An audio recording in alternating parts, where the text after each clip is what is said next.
Hi everyone. Good morning, good afternoon, good evening, based on the time zones.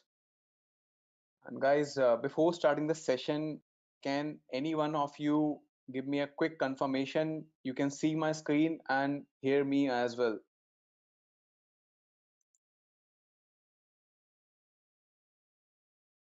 Great. Thank you for the confirmation. So my name is Sham. I have been working with IT industry for close to 10 years now. So before I start, let me share our Edureka masterclass community with you all. So right now what I'm showing, what I'm projecting is Edureka meetup, wherein this is a kind of community of masterclass we started back in 2019, and since then we have been closing into almost 30,000 members so far.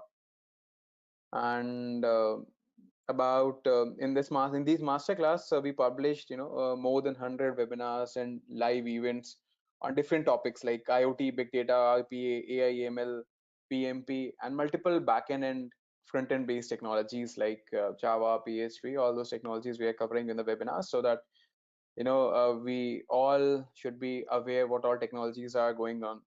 And the best part of these trainings from Edureka is these webinars are absolutely free. This platform will help you to give a direction the way you want it to get started and achieve your goals and to reach the destination organizations. Basically, you will be notified. The best part is, why to join this group is you will be notified about the schedule recordings. I guess most of the members already have been enrolled and they're benefiting about these from Meter platform. So we'll start. What is artificial intelligence? That's a word which is from past from 5 years that's been into more into the IT sector. It is going into picture. So artificial intelligence, it was introduced late back in 1956, 1950s. But what exactly it is? Artificial intelligence in the technology, in the computers. Basically, it's a wide-ranging branch of computer science concerned with building smart machines capable of performing tasks that require typically human intelligence. So, in a nutshell, I can say simulating human intelligence in machines. That is all about artificial intelligence. So example, I can give you some of them. Speech recognition, which we can see in our environment right now. Everything, you say, we have Siri, we have okay Google, all those platforms which are indirectly or directly using AI platforms only. Problem solving skills, you can make your model learn about these kind of aspects, and so that it, if you train someone to do a repetitive job or a sensible job as well, so AI model is capable of doing catering this particular solution. And learning and planning as well. Learning and planning, when I say, we have a very good example of planning is, there are some project plans which you build up. You feed some of the from past, how many, I guess so many projects we have done till now. You feed all those models into this particular AI platform. You will be able to from the inputs which you provide, you will be able to predict that this particular project, how much time it will take, including if all the the session, the phases of the project model. Either it's a software development life cycle, or else it's a normal projects which we use in any of the industry. Okay, so we're giving you some of the examples. It's like Siri, iPhone. I mean, everyone is using.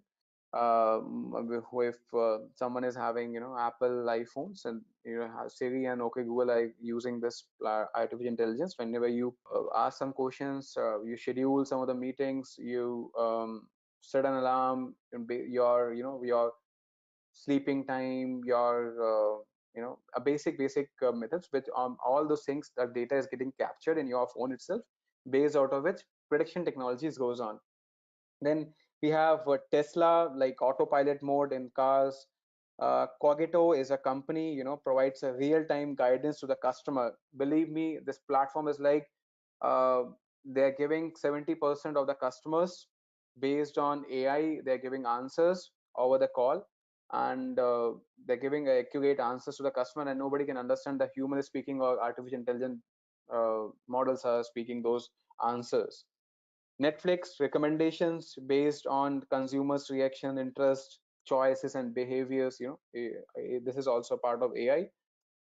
Then we have multiple examples: Pandora, Nest, flying drones, Eco Dot. You have heard about Amazon product to schedule appointment, control lights, answers questions. All right, so let me quickly jump out to this. I mean, what all agenda we will be covering today? That is introduction to artificial intelligence. Why Python for AI? Features of Python, Python packages, and we'll be covering some of the hands-on examples as well, wherein we'll show how the data modeling can be done, based out of which you can do some predictive analysis as well for the data which is already present in the market. So before we start with the particular agenda, I would just wanted to segregate differences, or else between, most of the people are right now confused what is AI, what is ML, what is deep learning. So setting this ground rule, that is, AI is a science of getting machines to mimic the behavior of human. That's a AI. Mimicking, you can say, a straightforward mimic is directly proportional to the AI. Then we have ML. ML is basically machine learning subset of AI that focuses on getting machines to more decisions and feeding the data. You feed the data, and there is data modeling goes on. I mean, the very branded example I can say now, that's a Apple example. You feed 1000 colors of apples to this machine learning models. Then whatever you feed to the machine learning models, it will be able to predict it's an apple or it's an guava, it's any other fruit. So based on the data which you have given to the machine learning. So there is no, I mean, I'll tell you, like, machine learning is not having something which uh, automatically it is enhancing the skills, it is taking up the decision. Whatever you have given to the machine learning models, that only it is able to capture and give you a predictive results. And there is another term, deep learning. Deep learning is basically a subset of machine learning only, that uses concept on neural network and solving a complex problems based on some mathematical rules, which having Python in our technologies which we have right now, NumPy, which is array based calculations based out of the climate take or stock market, whatever the data has been fed. Okay, introduction to artificial intelligence. I guess I have covered most of the things on what is artificial intelligence. So I mean, I'll go for this particular model. What is, why there's a demand of AI. So right now, if you see, there is there is terabytes of data, gigabytes of data, which is flowing in a seconds, a fraction of seconds. So you can see, like, how much data has to be evaluated, how much data has to be processed to get a meaningful information in seconds of timelines. That's what there is a demand of AI. And we are in AI, we are talking about, not about talking about CPU, we are talking about GPU here. So if you have to model something, you have to create some model, you have to feed the data, you have to thousand crore of data you have to feed to some of the models, and then you have to be able to get the data outside that. So in this particular scenario, you will be able to compute data in fraction of seconds by using GPUs. Then better algorithms by using Python. Python is having, right now we'll be covering with more more libraries like NumPy. We have Matplotlib, multiple libraries which through which we have a better algorithms. No need to write the code. Thousands of lines of code already been built up for you guys, and you have to just plug and play. And broad investment, more data, big data. Big data is something, you are calling to someone, even that is a mean, to whom you are calling, how much, what is the frequency, based out of which you'll be getting the packages as well as an offer from telecom sectors. These are the big data analysis has been done. Okay, what is AI? Have covered with that. So we have a pillars for AI. I'll go one by one, for all the pillars, what exactly the machine learning, deep learning. I've given you, the basics of machine learning, but I'll still, explain you what is machine learning. Okay. All right. So basically, in artificial intelligence, if we talk about any algorithms, it's a sequence of statistical data processing steps. So if you want to make some decisions, you have to write an algorithm. and you have to train to find the patterns and features in massive amount of data. Like as I given example of apples, if you feed green apple, red apples, all those things. I mean, if you feed like thousands of apples colors to one particular model, the machine learning models are so super fast, resilient, that it is able to predict the future. I mean, what all things can be predicted. And it's basically a branch of artificial intelligence itself, and focused on building application that learn from data to improve their accuracy over the time, without being programmed or do so. So it's like, mean something. If I give you a real time example, so I'm talking about JP Morgan. So JP Morgan used to spend 36,000 hours of employee time just to figure out what is written in the particular sheet, or PDF files, a kind of invoices they were having some POs and POs and PO orders they were having. And based out of that particular machine learning model they have given training to close to samples close to I guess from 1000 3000 models they have given, how the invoices will be looking like.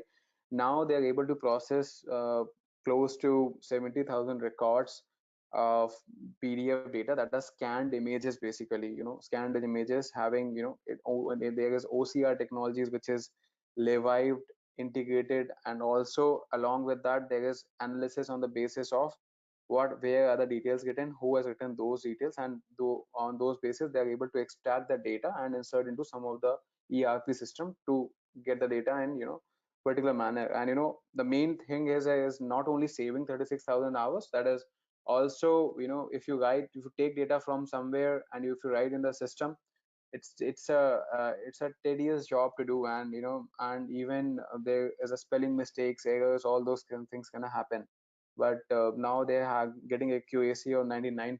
That's a commendable the machine model example, which right now these companies are using. Then we have NLP. NLP is I'll give you an example. Like if you write some emails right now in Gmail, there is a spell checker, there's autocomplete, spam filters, uh, voice text messaging. Also there's a features of these are all natural language processing. So how, I mean, this is a branch of artificial intelligence itself. Many of us are using NLP on a daily without realizing. Like you have probably used at least once in all those tools right now, which I told you example. And I'll tell you, like in artificial intelligence, how it is used is when you're writing some email. So it's not only how you are writing. It's tons of data, mails which are getting exchanged on a daily basis. From those only, it is Gmail is picking and doing some processing has been done for the natural language. And how the people of which region are writing. UK has different aspects of writing, US has different aspects of writing, is able to process, and computer is ability to read and understand, to interpret human language as well, now through this particular NLP as a tool. Then going to deep learning.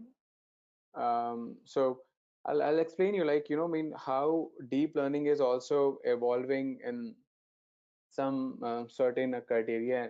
Deep learning is uh, in AI. I told you, like there is machine learning, then also deep learning is going and evolving. So deep learning is a subset of machine learning only, in which multi-layered neural network model to work with human brain and learn the large amount of data through this particular deep learning aspects. And deep learning, I can say in a nutshell, it's a kind of simulation of human brain, how you think. So based on the modeling, uh, let's take an example. Today you are telling the model that is A plus B is equal to C. So you can have some permutation combination, that is called as machine learning. Now automatically there will be a predictive analysis by AI and deep learning together to get multiplications as well, division as well, and there can be another introduction as well, from that is from the AI aspects. So that is how without human intervention as well, automatically through deep learning, the accuracy of the model which you have trained in machine learning, if you engulf deep learning, it will be able to increase the accuracy. based on objects and complexity task whichever you have provided to that particular model. Okay. All right. So going to the another topic, that is computer vision. I'll give you only two liners or three. That's computer vision needs even it's all about data only. Machine learning, NLP, deep learning, computer vision, all about the data itself. So, but it computer vision only runs it runs on analysis of data over and over until it discerns the distinctions of ultimately recognizing images. Basically, I'll give you a very good example here.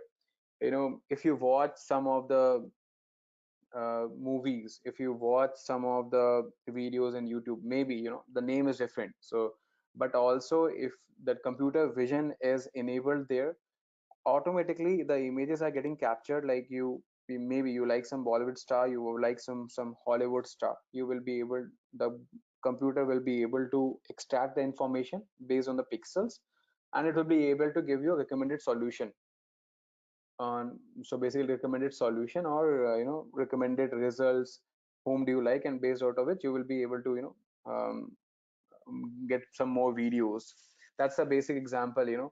And so basically if I talk about that Apple example, the favorite example of all machine learning and AI person, that is to train a computer to recognize one apple, so it needs to be fed vast quantities of Apple images and Apple related to items and learn differences on recognize the apple, so that if someone is getting some other region apple, so it will be able to identify what particular region is also it is stating, so that there's one to one or one to many mapping as well. Okay, all right. So that's the main more basic four pillars are there. The knowledge base is something which we have already in our system, in which if you are training someone, you are creating some libraries as well, and also you are creating a good knowledge base. So it's like you have some inference system, and so it's a kind of intelligent, there is environment, and then the inference engine is there, so that there is a knowledge base based out of which you are able to make the machine learns. That's how the knowledge base works. That's a repository kind of method, you can say, so that they're maintaining on internal state of knowledge, reason over that knowledge, update their knowledge and observations, and how they have to take the actions based on this knowledge base. Okay, all right. So I think these pillars are fine. There is last pillar, that is expert system, in which basically it comprises of the system in which we again it's artificial intelligence itself, and an expert system incorporates a knowledge base containing accumulated experience of an inference rule engines, how machine learning can also be trained, and how if something is repetitive, how it can be um, trained to this particular model, so that it can simulate a judgment and behavior of a human or an organization that has expert knowledge and experience on the particular field or particular domain. Okay, that's introduction of artificial intelligence when it was done it through from John McCarthy, and he only introduced artificial intelligence at a term. That was a time in which nobody had predictive. So, but now we can see there is most of the systems which we are using as artificial intelligence. Okay, so now we have types of AI. So there are some types of AI. There are three types of AI basically: artificial narrow intelligence, then we have general intelligence, and the other one is super intelligence. So basically, I mean, right now I'll say narrow is something which we can say it's a basic level of intelligence. It is also called as a weak AI, that involves applying AI only to specific tasks, a limited predefined functions, even no genuine intelligence or self-awareness, despite of being sophisticated. Example, I can give you some of the examples which which you can relate in the daily life. That is face verification in iPhone. That's a weak AI. On so if you have seen that particular model which basically Steve Jobs and the owners of Apple have guided with machine learning technology which they're using a very small sector of the AI in which face is verified based out of your um, your pixels of your face, and that is based on a dot mechanism. And there is autopilot feature, social humanoid. If you have seen, if you have heard about Sophia, from, I mean, that's a Sophia bot. That is a weak AI is basically example. Google Maps, Google gives some of the suggestions. There is some, sometime Google Maps also irritates, how which basically route you have to take to reach to some destination. So that's basically, narrow intelligence, which currently we are in current environment. But second thing is, general intelligence, that we can say the strong AI that involves machines possesses with, ability to perform any intellectual task that human can. Right now it's a kind of solving riddles. And the other example is playing chess. There are some of the models which have already been developed. Even if you play some of the games, on the daily basis, whatever games you are playing, whatever inputs you are right now doing, based out of which the data is going and feeding into their database. And they are even, data analysts who are sitting on the other side, they're even watching the data, like which particular stage the user is getting failed, for 4 times, 5 times, based out of which they're even changing the game's algorithms, so that you do not lose the interest and you play the game again, because they are getting profit for by you are downloading their app and you are seeing the advertisement on in their app. So, I mean, I'll tell you one quote from Stephen Hawking also said, so right now, strong AI would take off on its own, the human will be superseded just because human involvement is only done on the basis of biological updates. If you wanted to update from yourself, that's human is going phase by phase, and every 10 years there is some other brains. If you see right now, if basic example, layman example, that's the kids right now, they're using phones as well. So that's how it is changing human involvement. But sooner, AI will be superseding all those aspects. So that's, general intelligence, which is right now we are introducing still on a very, a basic stage, which we say. And the third one is, artificial super intelligence. If you talk about, that's more or less time when the capability of the computer will surpass the humans. So it's a kind of hypothetical situation, I can say. And it's only depicted on some of the movies. If you see some of the movies in some Hollywood movies or some Bollywood movies as well, there is some artificial intelligence which can supersede human brains as well. So that is our artificial super intelligence. Okay, so our main target, that is why Python for AI. So I mean, there are a few of the things which Python, why only Python we are using. So first of all, less code, from the previous legacy technologies.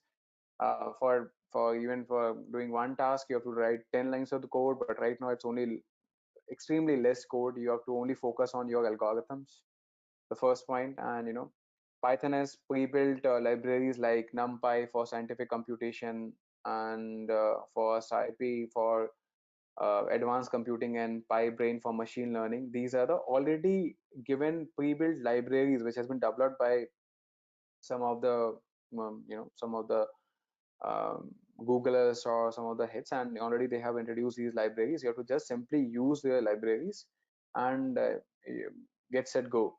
You are ready for your pre-built models. I'll show you the example, live example as well. And Python is also a platform which independent, and hence one of the most flexible and popular choices for use different platform technologies. I mean, so basically, if you are coming from different background of the coding, so it's you are a very right track, because now you need not to worry about the coding basic syntax, because Python is extremely easy as compared to the previous models. And also, Python is platform independent. I'm using Mac, you can use Windows, all those platform independent.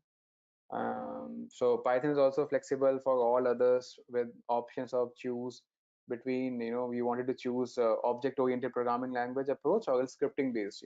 Because why I'm saying this is, there are two types of terminologies here: object-oriented programming language, another is scripting based. So some guys are who are coming from the background of JavaScript and jQuery's, AngularJS.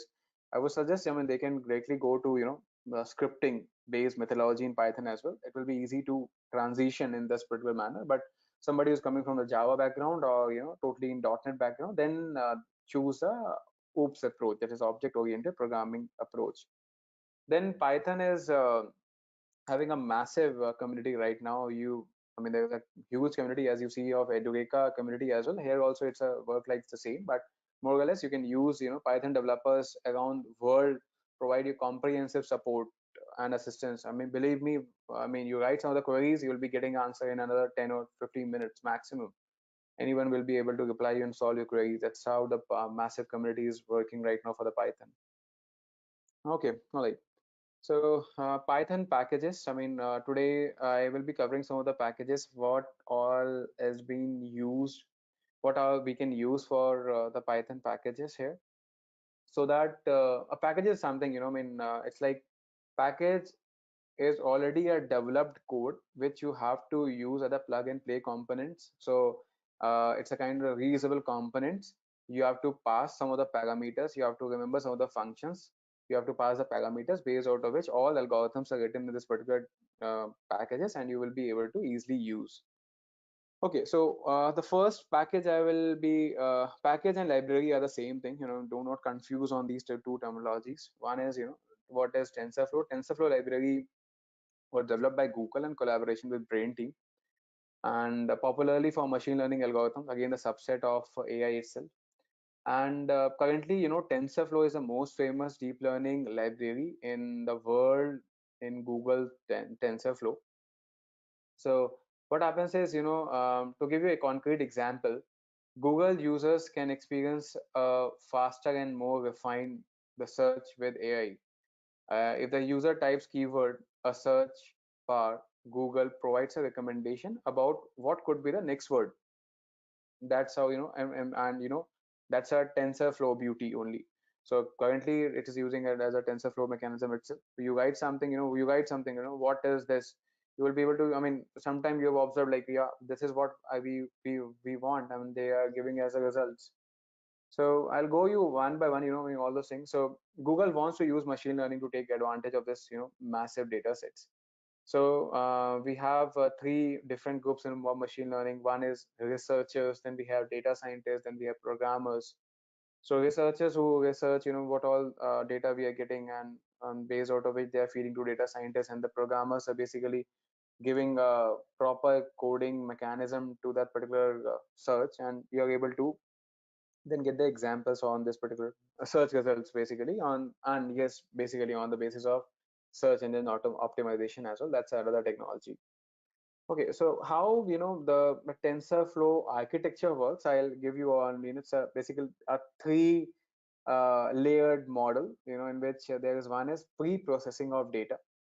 What is pre-processing? Pre-processing is basically you get some heterogeneous data. You get some data of, let's say an example, cars. You get Toyota, you get BMW, you get Audi, you get Hyundai, all those data you get.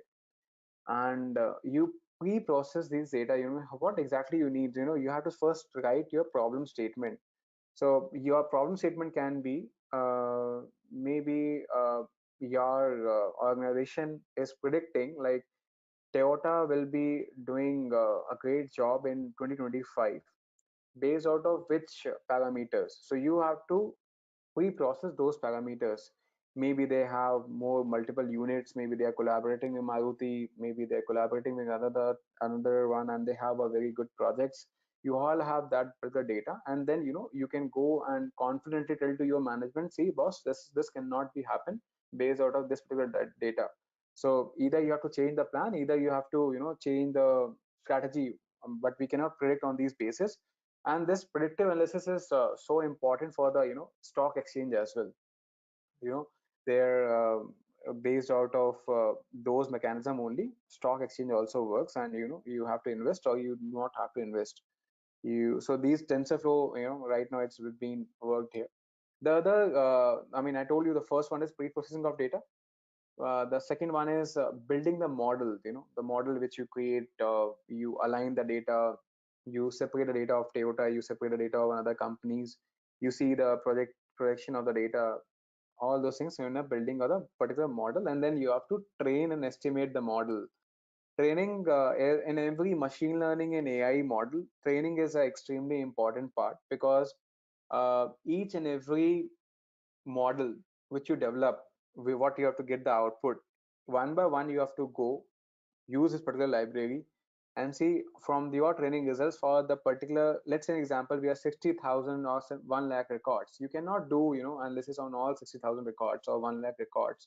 So you choose some of the data, like say 1,000 records. You do some analysis on random 1,000 records. Then you impose all those random records to next 60,000 records to get a particular resultant. That's it is called as TensorFlow because it takes input from multi-dimensional array. And array is basically a kind of numpy, you can say, and numpy in Python, in which there is a array in which there is some computational going on, and those basis you have to pass some of the numeric data, and that is called as tensors. In this particular tensor architecture it follows. All right, so I think TensorFlow is majorly into why this has been used. TensorFlow is because the tensor goes into the flows through a list of operations, and then it comes on the other side to predict the data, what can be happen and what strategies has to be taken in another place. Okay, and then I mean the most important, it's again the platform independent. It can run any of the OS, but the only thing is should have a memory of at least 4 GB RAM, and a basic qualifications to have run the software. All right, and going to the next top. Okay, so these are the features: responsive, flexible, easy trainable, parallel neural network training. Okay, so now next library again, and this is 𝐶𝐞-𝐁𝐚. It's a scientific kit, in which again it's a library which you have to use as an import package in Python, and basically unsupervised learning algorithms and cross validation. I'll give you a very good example here. Supervised and unsupervised. I'll give you one example. Supervised learning is basically, uh, let's say, an email which you're receiving on a daily basis, and in the email where the amount is written, where the total amount is written, where the name is written, where the credit and debits are happening in this particular email body. That is, a structured format which can be trained to the supervised model.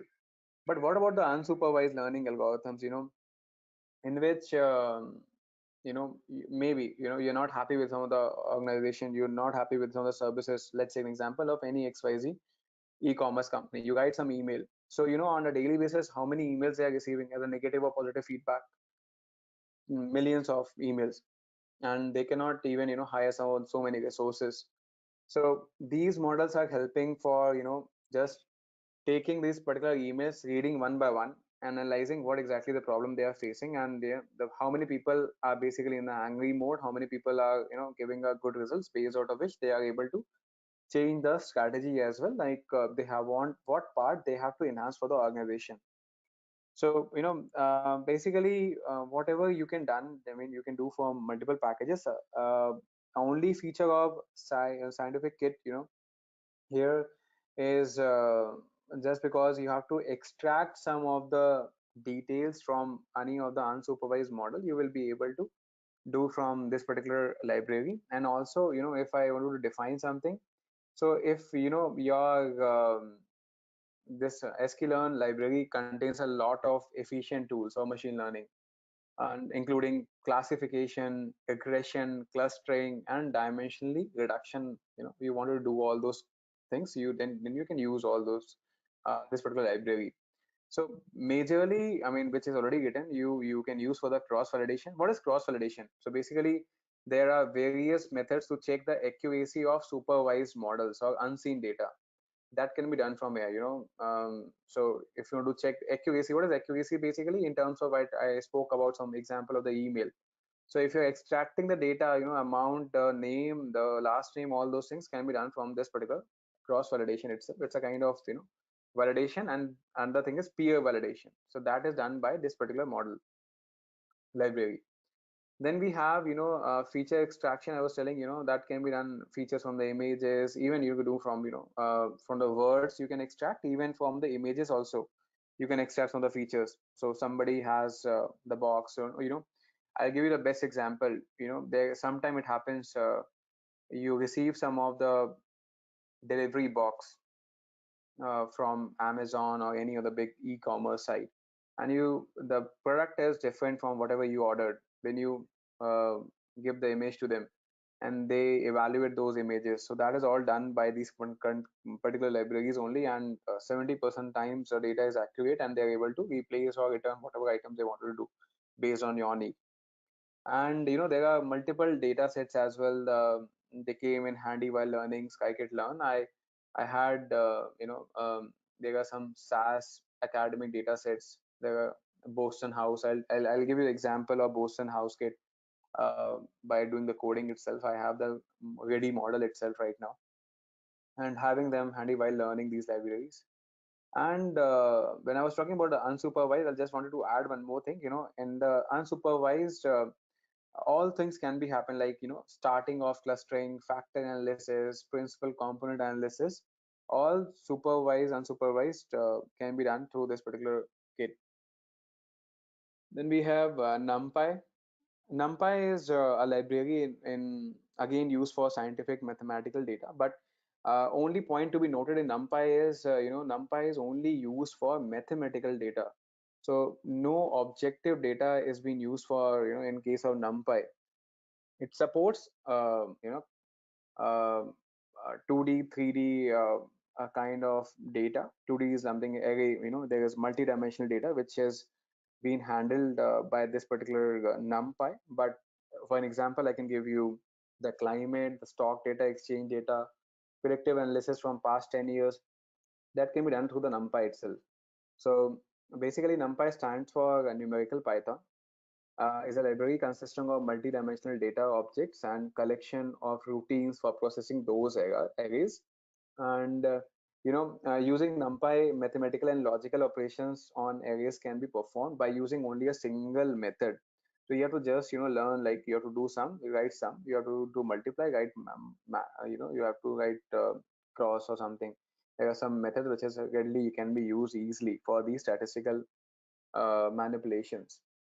And I think that's it. That's more or less, I mean, all mathematical operations can be done where whatever you can, yeah, see whatever you can see, like if there is four sets of data, you can count, right? If whatever you can count, whatever you can you can do some sigma operations, square root, all those things which you can do and get some results.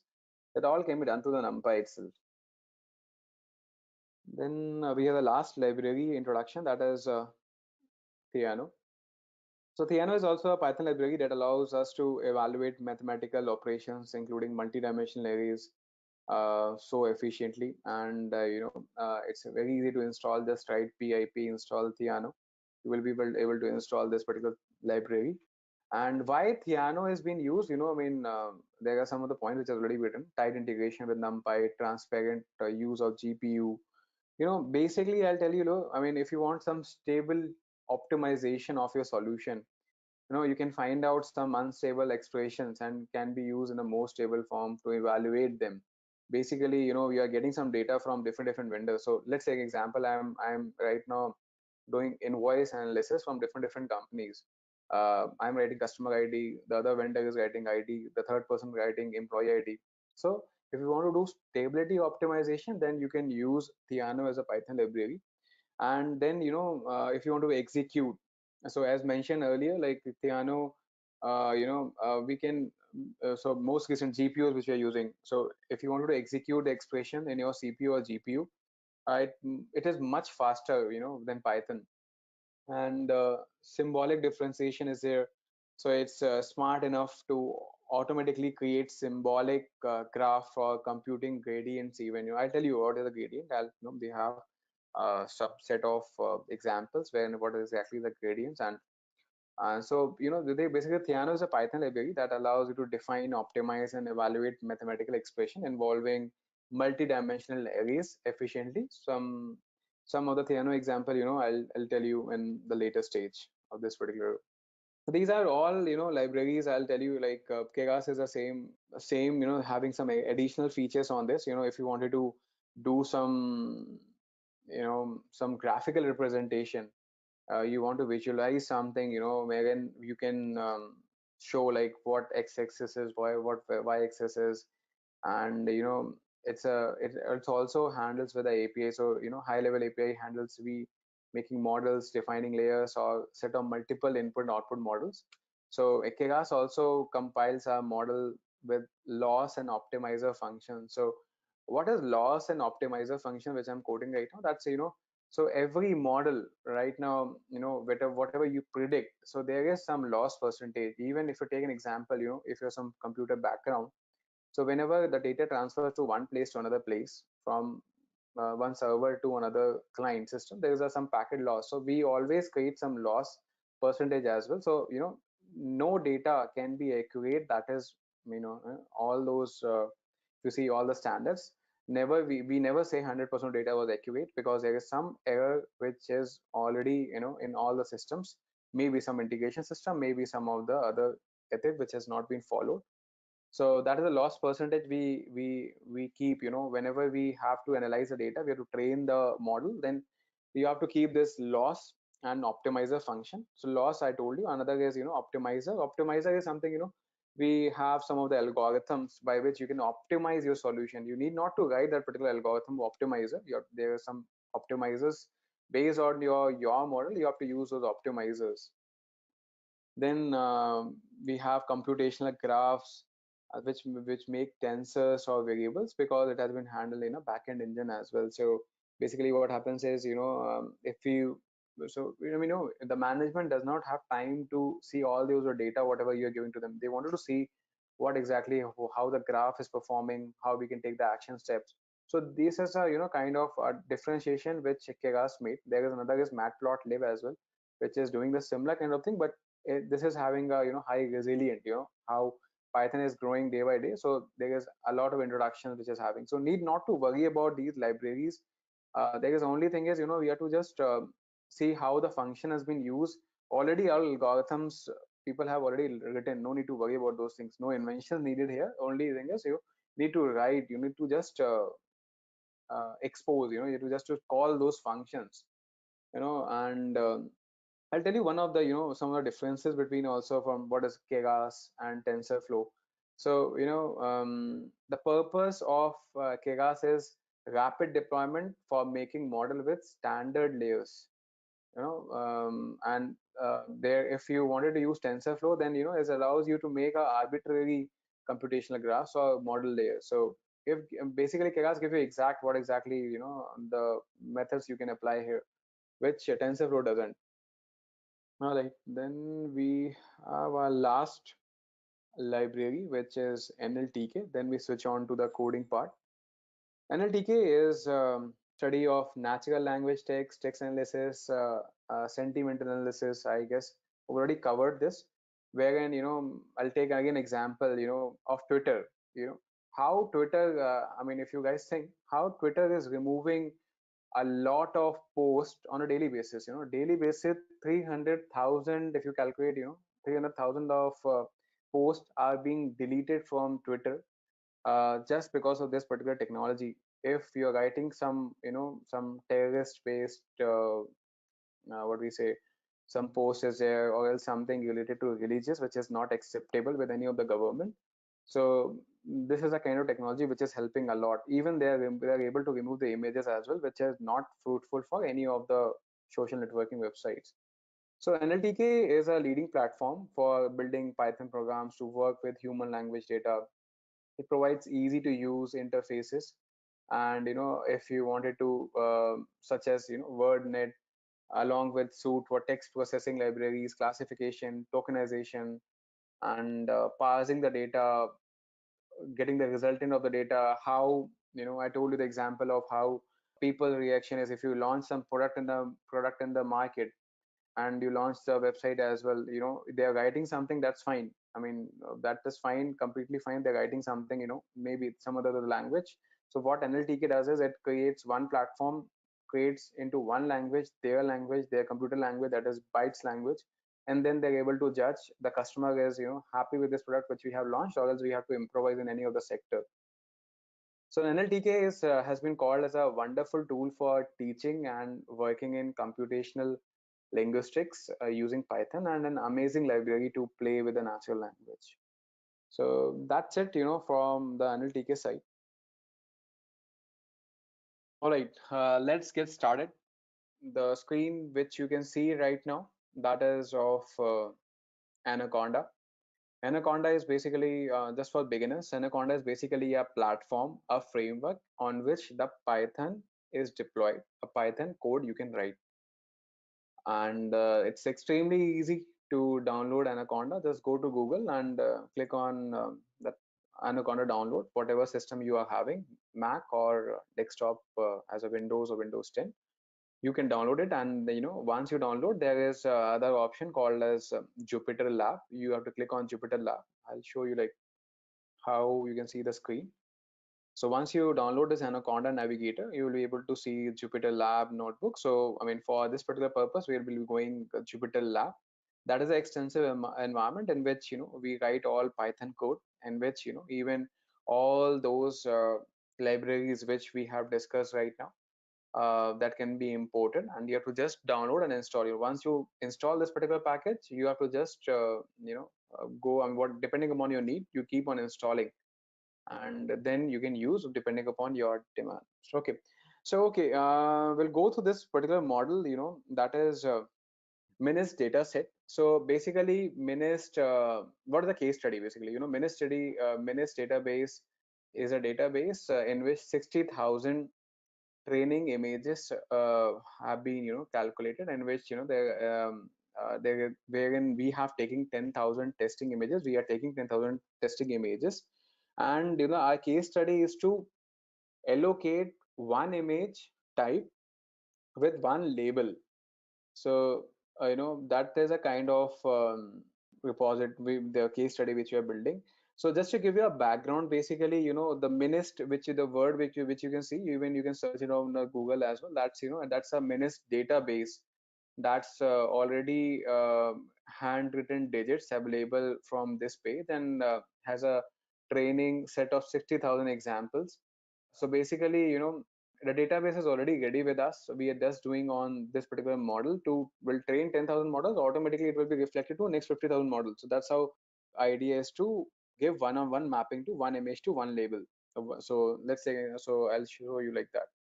So if you see this particular image that has been mapped for 8,000, if you see 8,000 here, 8,000 have got this particular image. So now this particular image is allocated to 8,000 only.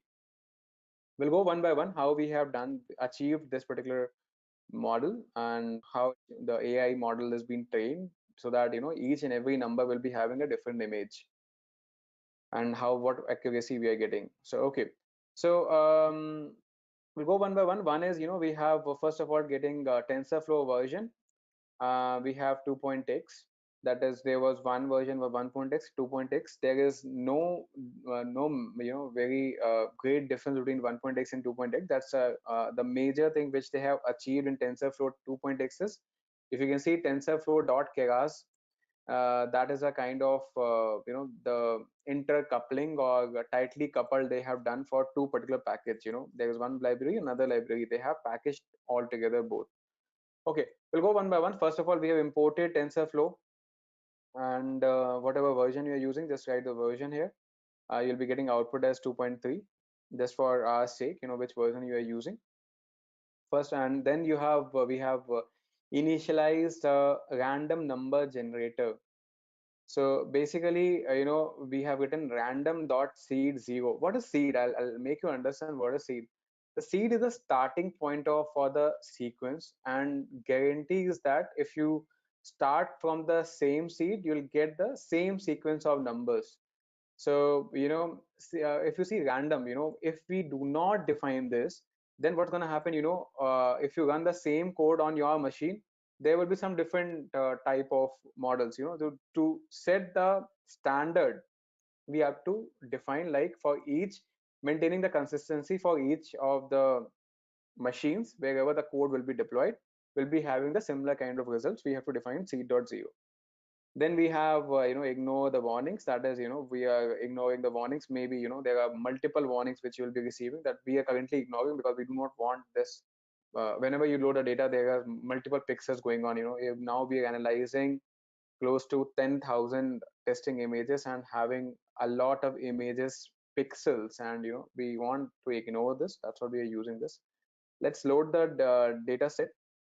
So first what we're doing is, um, we are the syntax. First of all, TensorFlow, 𝐤𝐵𝐺, or data sets.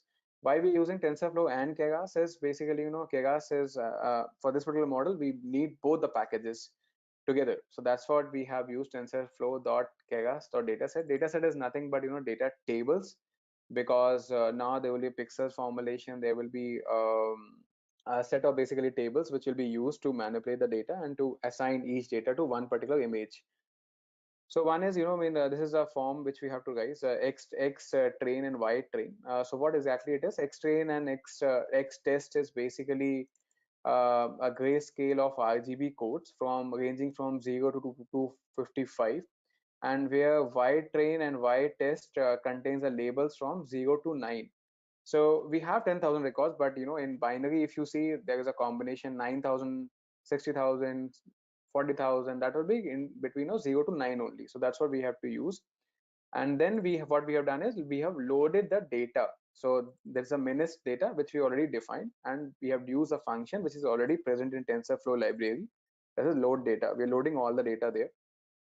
Then we have we have to visualize data. So as I mentioned in this session as well, like there is a library which is called as matplotlib, and .pyplot is basically library function is there which we have using here to visualize the data. If you see this image, this, if you do not use this matplotlib, you will not be able to see this particular image. And then we have, we are just printing. So print is nothing, it's whatever you see here, matplotlib.image x image at this particular grayscale number they have given, that is coming from the print command basically. And then there plt img show x train, and we have grayscale. We want to the gray model here, so that is a black and white combination. That is how we are giving CMAP as gray. So this is basically a model which you can see, an image you can see, which we have defined that 8,000 we will be able to see, for 8,000 number we will be able to see this particular image. Now what we are doing is, if you, I mean, just notice this, how x-axis and y-axis is there. If you can see, the y-axis is starting from 25 to 0, and x-axis is starting from 0 to 25. I'll tell you what is the significance for this is, in the later stage. Now we are only printing to showcase, what exactly we have. So what we have done is, print x train. So how many models we have to train? That is 60,000, and dot shape. Shape is 28, 28. What is this 28, 28? Is basically, if you can see, the image coordinates can be only till 28 to 28, 0 to 28. That's how we have given the uh, range to this particular model. And then going forward, now we are reshaping the train and test. So what we're doing currently, I mean, as a layman language, because there are multiple heterogeneous participants, I'll tell you, like, what we're doing is, we are playing this particular model which we have defined now. All the possibility which we'll be defining here, like what can be happen. There can be one more model, there can be 3D model, there can be 3 more parameters. All those things will be able to train them. So then we are reshaping and training the test sets. What we have, that is a sequential model of TensorFlow.𝐤𝐵𝐺, expects data in format of n_e, n_h, n_w, and c. What is parameters are? E is basically examples which we are feeding. Right now, what we have done is we are given the example. So this is, we are feeding to that particular model. H is height. Height is 28, if you can see, and width is also 28. That is also width in the graphical model. And C is number of channels. Number of channels we have defined as 1, because there is only 2 channels, that is 0 and 1. Right now we are given 1 as a channel, so we have enhanced one more capability of this particular model. Then the third step is, I mean, the what we are doing one by one, I mean, we should see all the models. What we are doing is, first step, in any of the data, whatever you get, that will be printing, shape of the data, reshaping, training and test data, same things which you have to use. I mean, do not worry about these kind of syntax. The same systems will be used across all the models. First time I know it will be difficult to understand, but if you go through this particular code, it will find very easy to, when you go to one or five, six models to work that.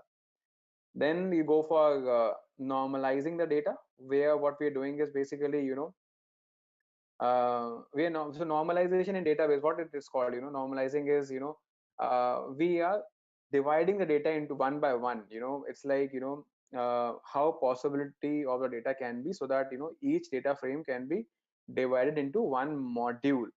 So what we are doing here is we have given, that the train, right now we are given defined as float 32. Why we are doing float 32? Because whenever we divide some number by 255, there can be a decimal data.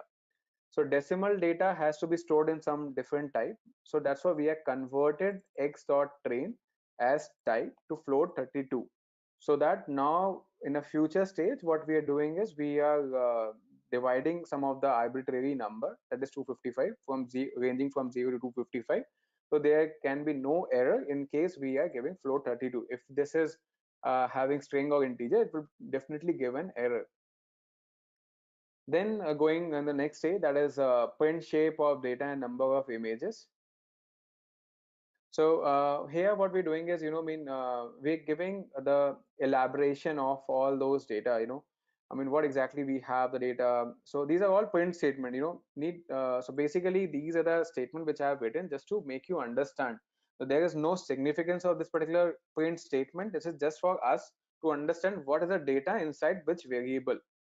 So X train type having shape, this is a particular data, 60,000 records, 28,28,1, which I have shown you earlier.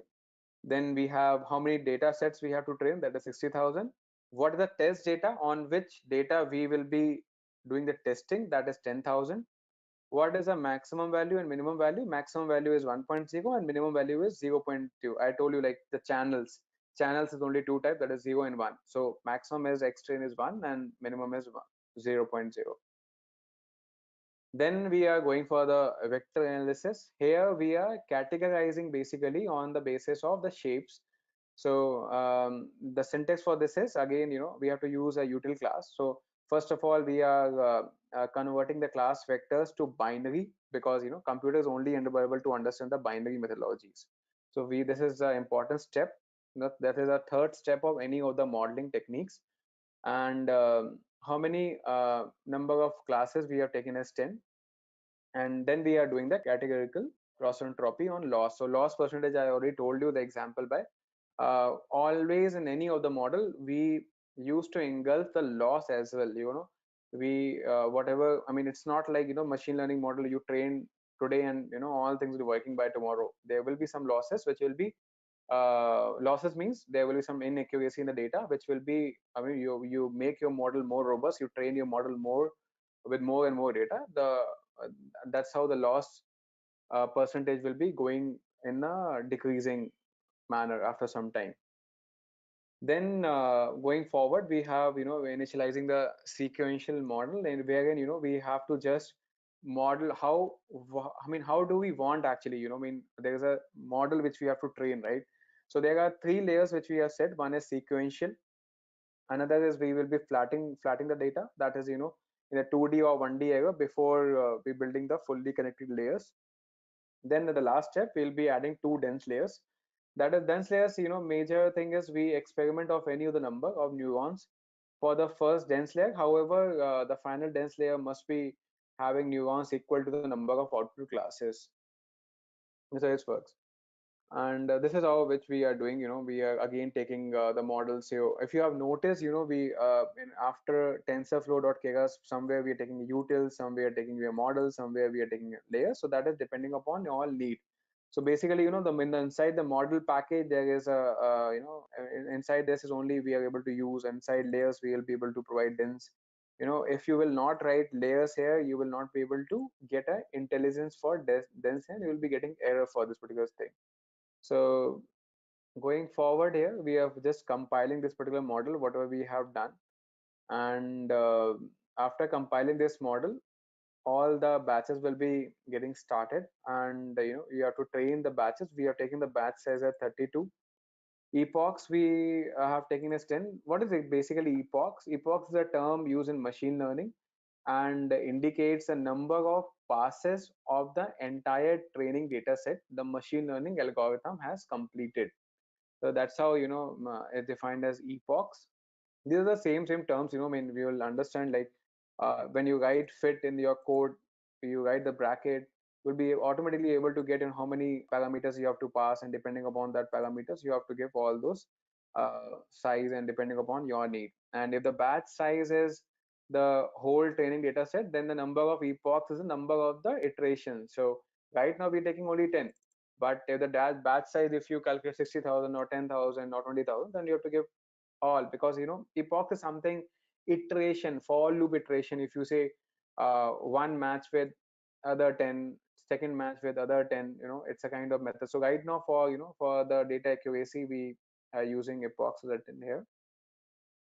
And then after calculating this particular, we will be running this particular model, you will be able to see how the model epochs have been calculated for 10 particularly methods. If you observe here, the loss percentage is decreasing by line. If you see the loss percentage at the last line, that is coming out to be only 0.16. So the accuracy of the data is 95%. So that is how the epoch plays a role here. And then once we evaluate, so when we evaluate and see what is the accuracy of the result, it shows how you have fed 313 models, and out of that 313 models have now the data which is accurate without having any kind of losses, and accuracy is 95% with the loss of 16. We have only given 313 models, and you are able to get accurate results. Now you will be engulfing this particular data with 60,000 records. You will be able to map one-on-one relationship with all the models, whatever models you are having. So this is how, how the machine learning model, any machine learning model works. So major things is you have to make yourself understand how it is starts. Basically, you reshape, you train, that is the pre-processing of the data, how you can pre-process your data, you normalize your data, you segregate the data, then you see how the data is looking like, on what basis we can analyze data, what shape we can do, what category, how we can define the category.